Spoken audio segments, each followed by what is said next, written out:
Yes, my love, when I did know say 98% of the beaches them in a Jamaica is not accessible to local Jamaicans.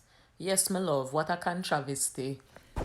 The year attack moms, there are several meetings going around in a Jamaica by local Jamaicans who are very concerned about the accessibility of the beaches in a Jamaica to local Jamaicans and how every all inclusive that comes to Jamaica is buying up all of the beaches and cutting off all access to local Jamaicans, which has been destroying the fishing communities, the fishing industry, and has been destroying local entrepreneurial economy. What do you think about this? How do you think that Jamaicans can get back full access to all of the beaches them in a Jamaica? Me personally, no foreign entity, no all inclusive for own any beach or own any land in a Jamaica.